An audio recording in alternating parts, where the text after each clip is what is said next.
En el estudio de Eduardo, con Eduardo Ruiz Gili. El clima del planeta está cambiando y está cambiando de una manera que nos debe preocupar a todos. Eh, Zonas del mundo están recibiendo más lluvia que nunca antes, se están inundando. Otras zonas están quedando sin agua y están entrando en sequías que no sabemos cuánto tiempo van a durar. Los polos se están derritiendo, lo que está subiendo los niveles del mar. Ya hay países ahí en el Océano Pacífico que van a quedar cubiertos y van a desaparecer. El cambio climático está cambiando la fauna y la flora alrededor del mundo.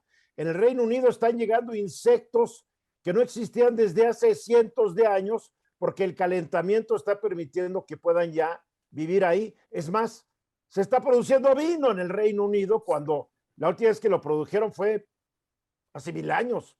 O sea, esto es grave. Y lo peor es que parece que hay gobernantes del mundo, el de México entre ellos, que no se dan cuenta de la gravedad de la situación. Hay otros gobernantes que tratan de hacer algo, como el de Estados Unidos, pero los intereses económicos dominan al Congreso de su país, que por ahí le están frenando cualquier iniciativa proambiental que pueda tener el señor. Del 1 al 2 de noviembre, en la bella ciudad de Glasgow, en Escocia, se va a realizar la Conferencia de las Naciones Unidas sobre el Cambio Climático, el llamado COP26. ¿Qué va a suceder ahí? ¿Se va a lograr algo o nomás se la van a pasar platicando y hablando y el mundo inexorablemente se va a estar dirigiendo hacia tal vez una extinción de muchas especies, la nuestra incluida? Para que nos platique sobre esto, un verdadero experto en la materia, y me da mucho gusto tenerlo en el programa. Él es el director ejecutivo de Greenpeace México, Gustavo Ampuñani. Gustavo, ¿cómo estás? Buenas noches. Hola, buenas noches, Eduardo. Muchas gracias por invitarme a tu estudio.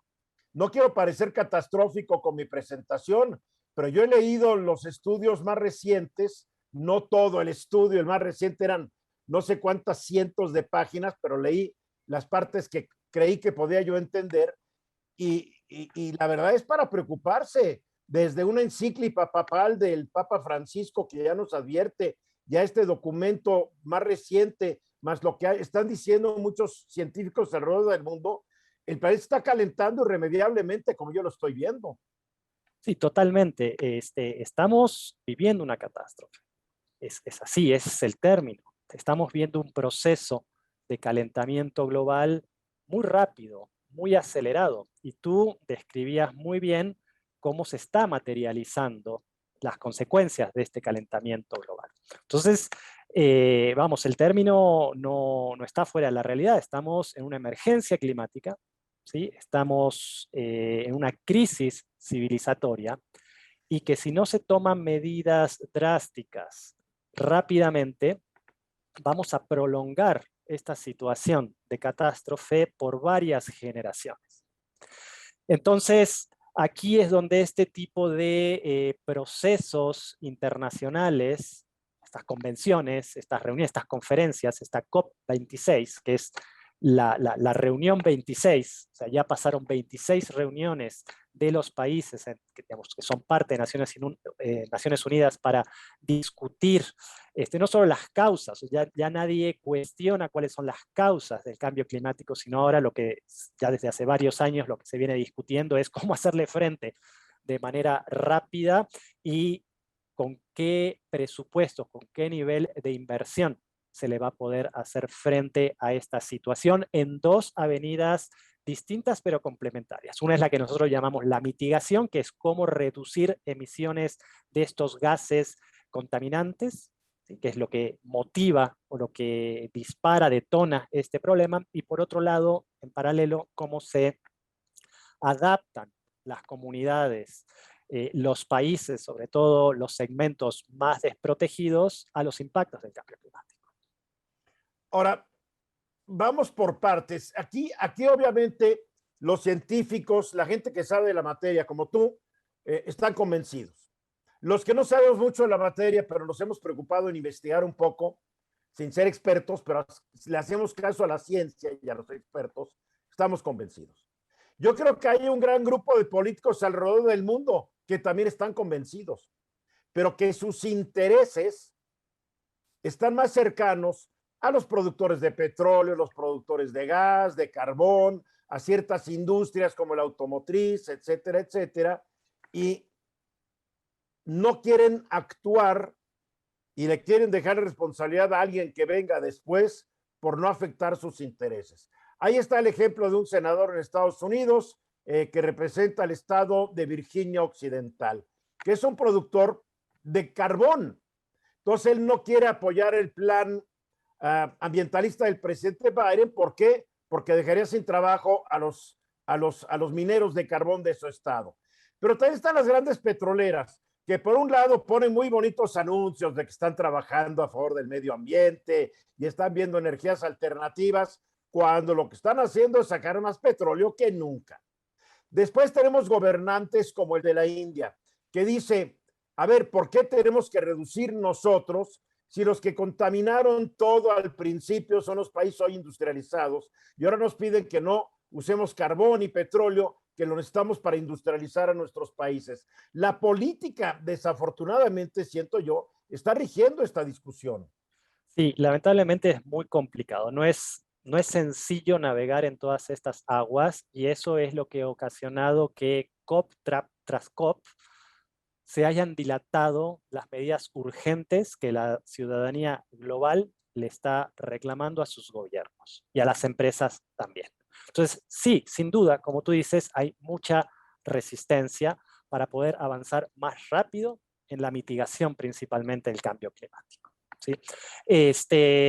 Mencionabas ejemplos muy claros también, ¿no? Por un lado decías lo de las empresas petroleras, que sin duda sí tienen intereses, tienen un tipo de negocio que ya quedó obsoleto y que ya demostró sus límites y ya demostró cuál es el impacto que tiene en el clima y en nuestro planeta. Mencionaba lo de los anuncios. Justamente ayer estaba revisando un documento que encargaron nuestros colegas de Greenpeace Holanda en su país a otra organización que se llama The Smog, donde hacen una revisión de casi 3.000 anuncios de empresas de combustibles fósiles europeas.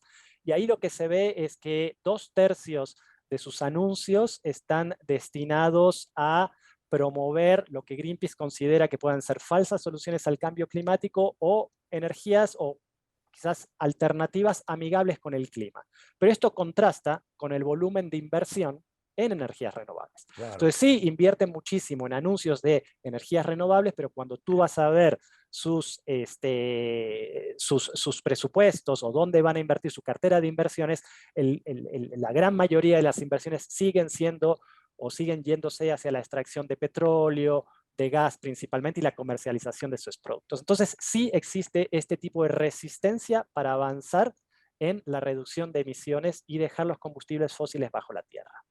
Ahora, yo entiendo que los gobernantes de muchos países, y más que nada los que no tienen muchos recursos, dicen, yo tengo que quemar petróleo, carbón o gas, porque yo no me puedo reconvertir a un país de energías renovables.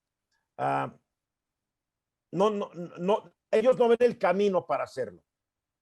Sí, lo que pasa es que aquí hay como dos, o sea, dentro de las conferencias hay como dos bloques, siempre ha habido como dos bloques históricos, ¿no? El bloque de los países desarrollados y el bloque de los países en desarrollo. Y es esto que tú mencionabas con el presidente de India, ¿no? Pues bueno, ustedes contaminaron toda la vida, son los responsables históricos de este problema, nosotros somos un país en desarrollo, tengo derecho casi a hacer lo mismo que hicieron ustedes con las mismas herramientas. Y ahí es donde Greenpeace lo ve distinto, ¿no? Nosotros creemos que todos los países tienen que hacer esfuerzos para reducir la emisión de gases de efecto invernadero. Hay que llevar esta emisión a cero, ¿sí? Para el año 2050. Porque si no, no vamos a llegar al objetivo que los mismos países acordaron hace 6 años en París, en la COP de París. Ahí se acordó lo que se conoce como el Acuerdo de París, que uno de los objetivos que establece es que hay que limitar el aumento global de la temperatura a 1.5 grados, 1,5 grados. O sea, el promedio de la temperatura no puede aumentar más de 1,5 grados hacia fines del presente siglo. Para eso hay que tomar medidas drásticas. Y esas medidas drásticas las tienen que tomar todos los países, pero a niveles distintos. Entonces sí, estamos de acuerdo. El esfuerzo que tiene que hacer Estados Unidos o China es mayor quizás al esfuerzo que tiene que hacer México, los países centroamericanos, o es distinto el esfuerzo que tiene que hacer Brasil al esfuerzo que tiene que hacer Chile, ¿sí? El tema es que lo que nosotros pensamos como Greenpeace es que nuestros países, que quizás son economías un poco más pequeñas, tienen una mejor oportunidad para avanzar más rápido hacia esa transición energética que implica cada vez depender menos de los combustibles fósiles para potenciar otras fuentes de energías renovables. A ver si regresando a los mensajes nos platicas cómo se puede lograr esto, Gustavo. Vamos a ellos y regresamos. Y esta noche mi invitado es el director general de Greenpeace, Gustavo Ampugnani. Gustavo ha tenido este cargo ya desde 2016, ¿verdad, Gustavo? Sí, correcto, correcto. En 2016 fui seleccionado como director ejecutivo de Greenpeace México, aunque pues mi trayectoria con Greenpeace ya se remonta hacia inicios de los años 90. Yo entraste en 92, cuando eras un niño. Sí, muy chiquito, la verdad, tenía 18 años, sí, 18 años, cuando entré a Greenpeace. En ese momento estaba en Brasil, que justamente se estaba llevando a cabo ahí la Conferencia de Naciones Unidas sobre Medio Ambiente y Desarrollo, lo que se conoció como la ECO 92 o la Río 92, y pues bueno, en ese contexto de auge de los temas ambientales, movimientos ambientalistas, ecología, etcétera, pues bueno, como que entro de lleno en Y Greenpeace. además tú eres antropólogo social por la Escuela Nacional de Antropología e Historia aquí de México y después estudiaste periodismo en la Escuela TEA de Buenos Aires. Sí, porque bueno, nací en Argentina, en Buenos Aires, y pues bueno, ahí en esta iniciativa que es una escuela de periodismo,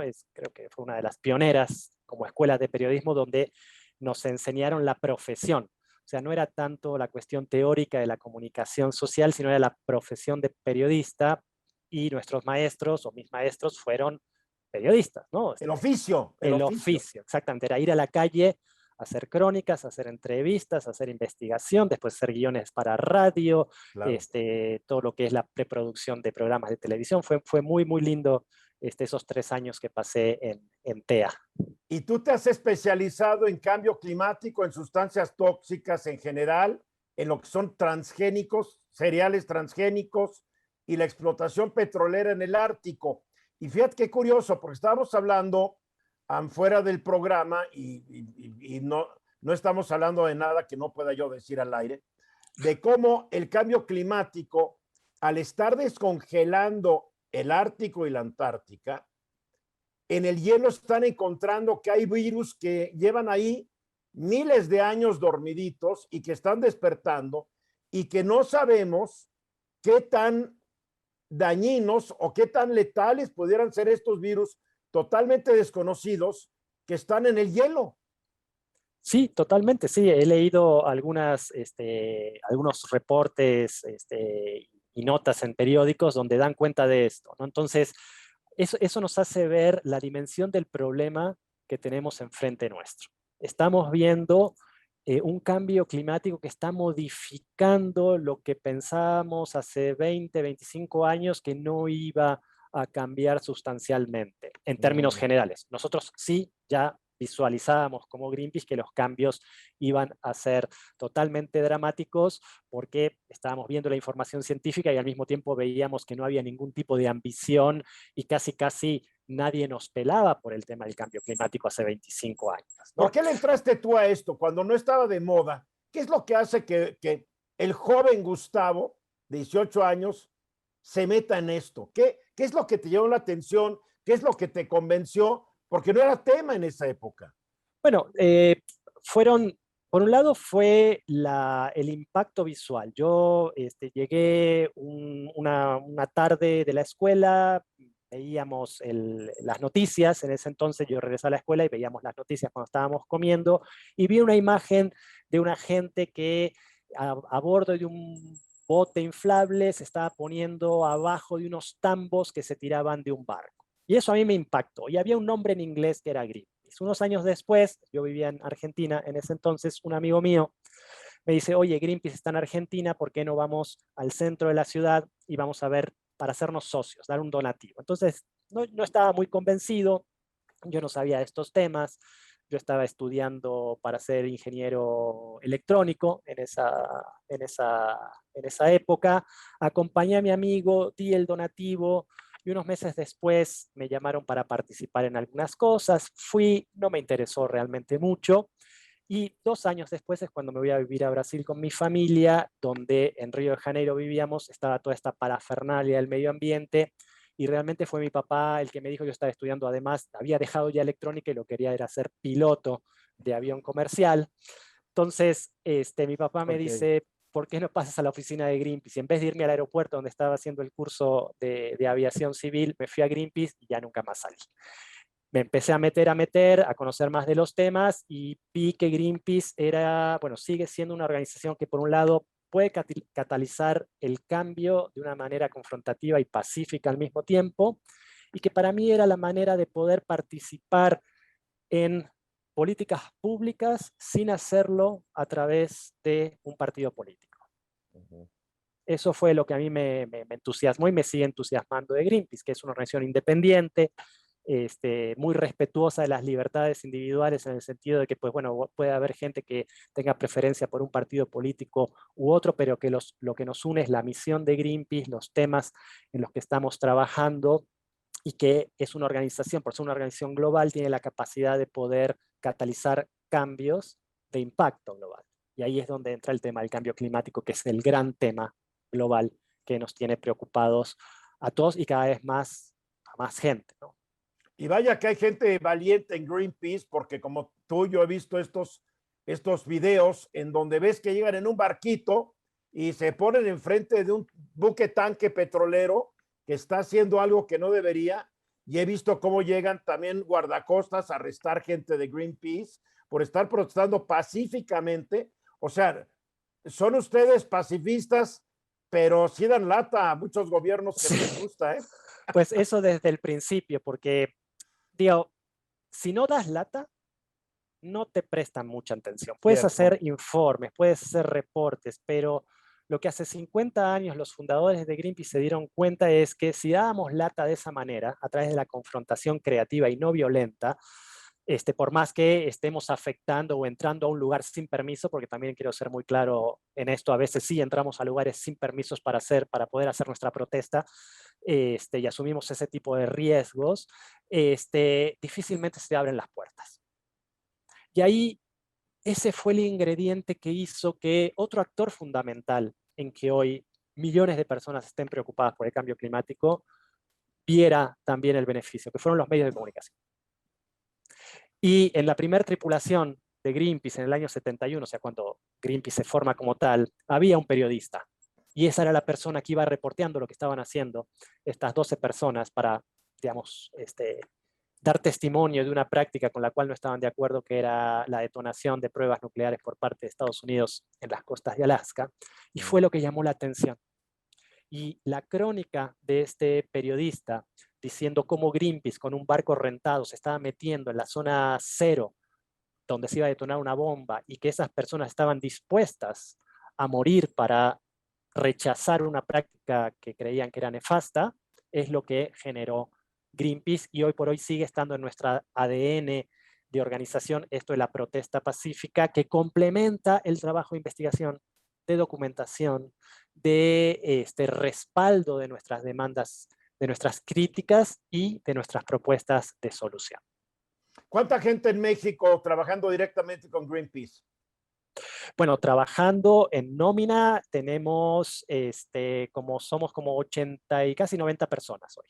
Bien, y muchos donantes, me imagino. 42,000 donantes al corte de septiembre del 2021. Muy bien, vamos a los mensajes. Esta noche el director ejecutivo de Greenpeace México, esta gran ONG a nivel mundial. Si ustedes no conocen Greenpeace, deberían conocerla. Si pueden contribuir, apoyar sus acciones, contribuyan, y más después de estos cambios que le están haciendo a las leyes fiscales para que se mueran las organizaciones no gubernamentales, lo que son las organizaciones de la sociedad civil, porque el presidente tiene la idea, es su idea, que se puede estar o no de acuerdo con él, que el gobierno debe ser el gran dador, que el gobierno debe ser el gran, el que da todo al pueblo.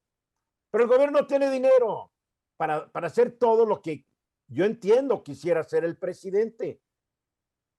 No es falta de empeño, es falta de recursos. Entonces las organizaciones no gubernamentales contribuyen en mucho a satisfacer necesidades donde el gobierno no puede o no ha llegado por falta de estructura, por falta de recursos humanos, recursos materiales, recursos económicos.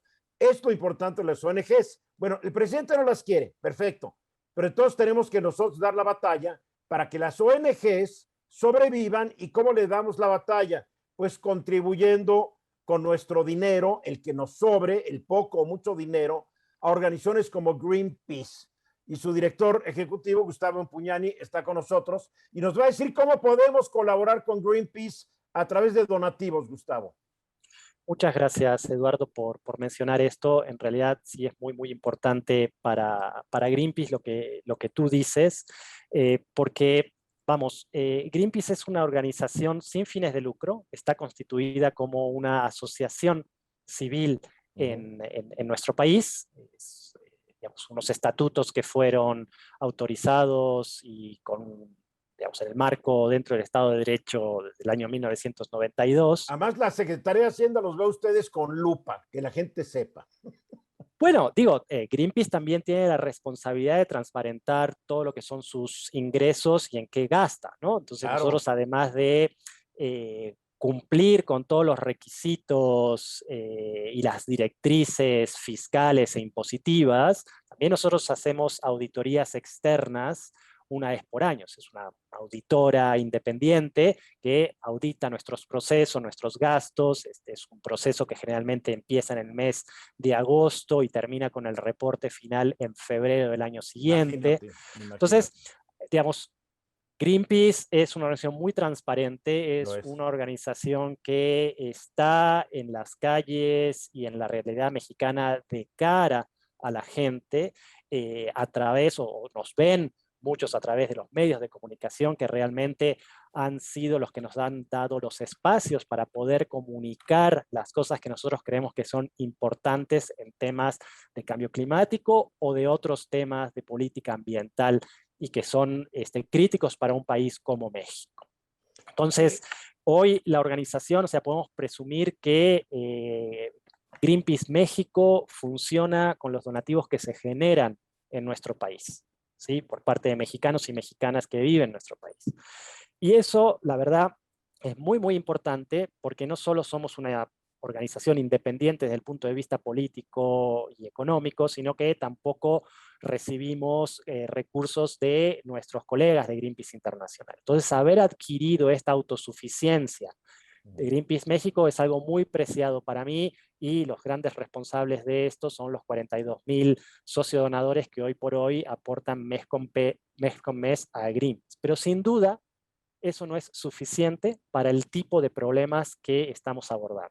Llámese el cambio climático y cómo afecta en México, llámese cómo la agricultura industrializada y el uso de pesticidas afecta a los ecosistemas en México, o llámese cómo toda esta invasión de plásticos de un solo uso están también poniendo en riesgo los ecosistemas marinos de México. Entonces, digamos, si alguien quiere apoyar este proyecto de organización que ya va a cumplir 30 años en 2023, o sea, 30 años de operación en México, lo puede hacer, si me permites decirlo, en esta liga de internet que es dona.greenpeace, que se escribe greenpeace.org.mx, o buscar directamente en un buscador Greenpeace México.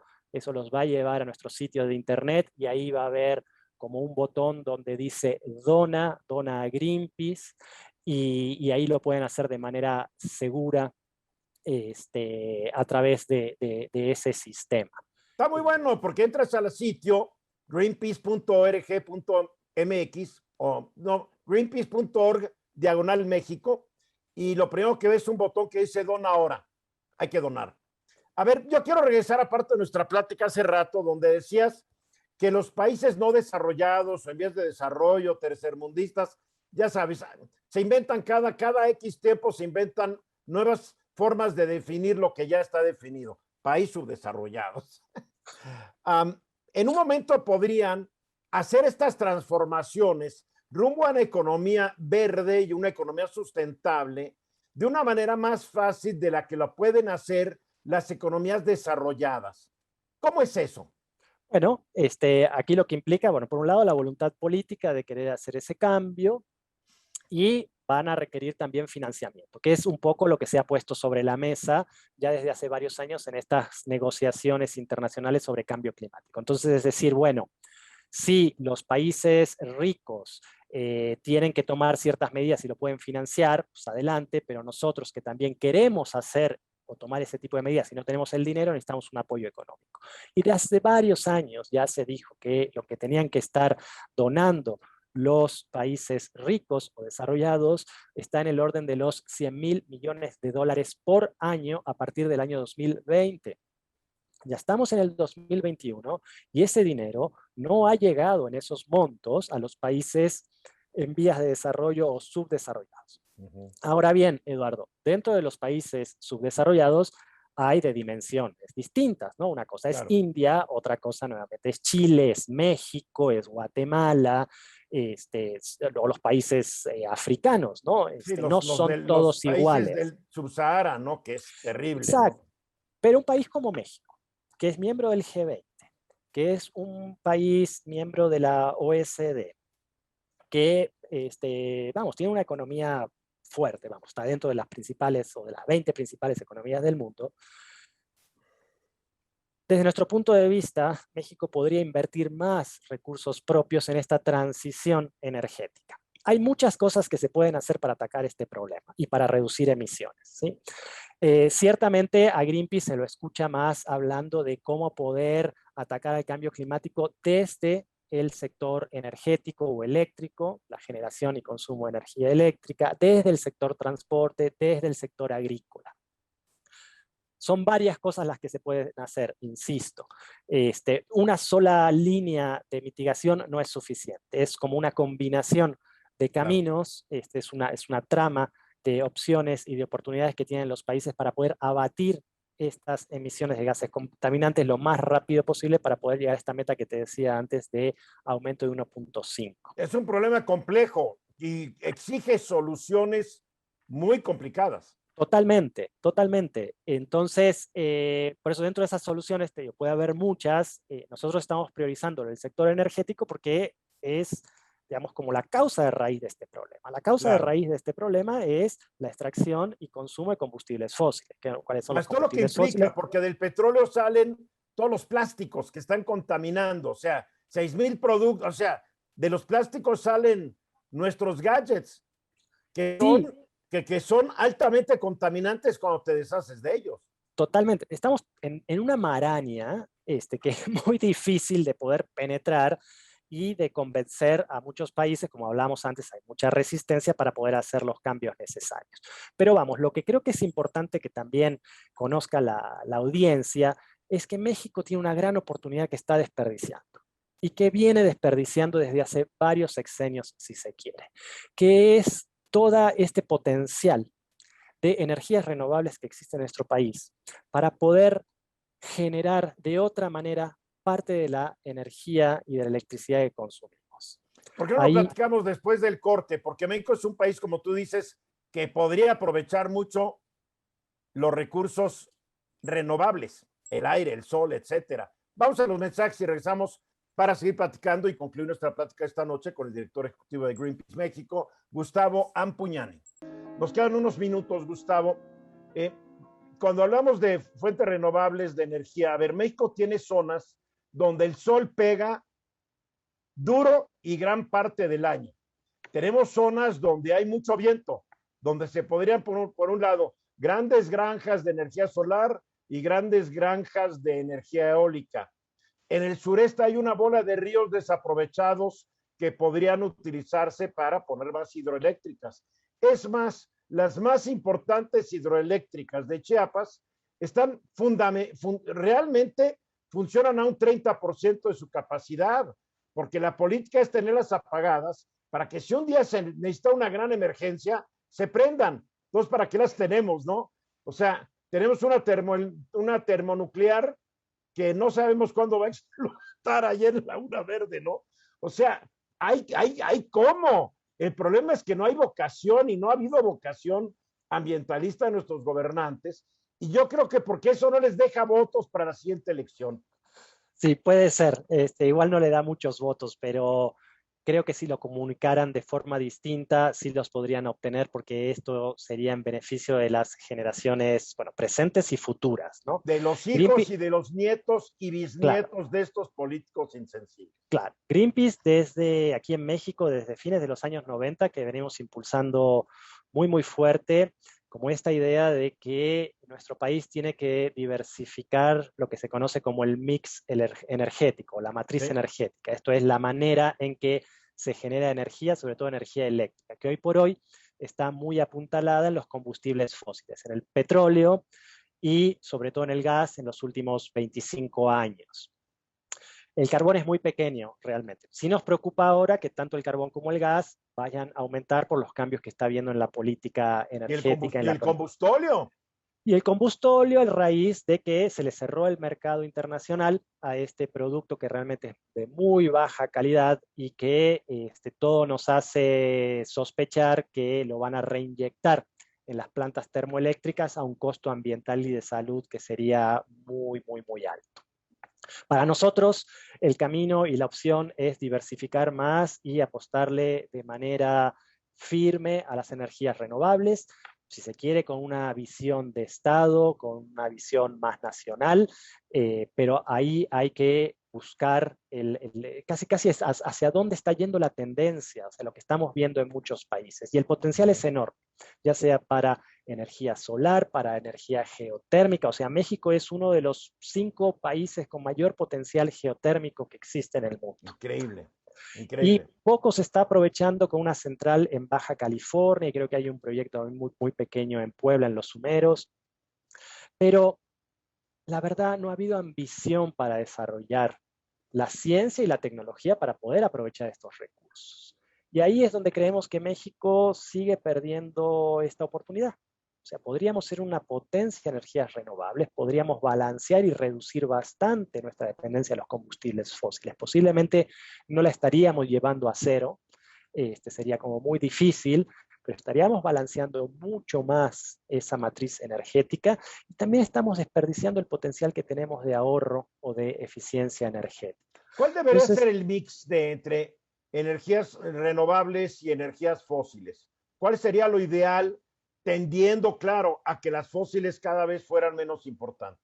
pues mira, tomando en cuenta lo que está pasando con el clima y el tipo de contribución que México podría hacer a abatir las emisiones de gases de efecto invernadero, lo que sería ideal es que pudiéramos pensar más bien como en un 80% de energías renovables y un 20% de otras energías. Esto es algo que nosotros ya habíamos visualizado en un escenario energético alternativo que elaboramos y presentamos en el año 2007, que luego se hizo una actualización para el año 2010, y que veíamos que para el 2080, si México tomaba las decisiones de política correctas y tenía un nivel de inversión adecuada, podía llegar a un máximo de un 80% de energías renovables mezclado con eficiencia energética, porque también hay que aclarar que en ese escenario alternativo nosotros veíamos un potencial de eficiencia energética del 40%. O sea, podríamos maximizar hasta un 40% la reducción en el consumo. No es menor. O sea, eso quiere decir que estamos desperdiciando muchísima energía. Bueno, ya se fueron muchos años y no se hizo. Ahora, ¿cuánto tiempo le queda a México para hacer estos cambios? Pues mira, si nos apegamos a los compromisos internacionales y a la propia legislación nacional, o sea, para el año 2030 tenemos que estar, 2024 tenemos que estar generando un 35% de lo que la ley considera como energías limpias, que Greenpeace es muy crítico de esa definición. Para nosotros ahí adentro hay energías que no consideramos limpias, por ejemplo, la energía nuclear. O sea, tú sabes, bueno, Greenpeace tiene una posición muy blanco y negro con respecto a la energía nuclear.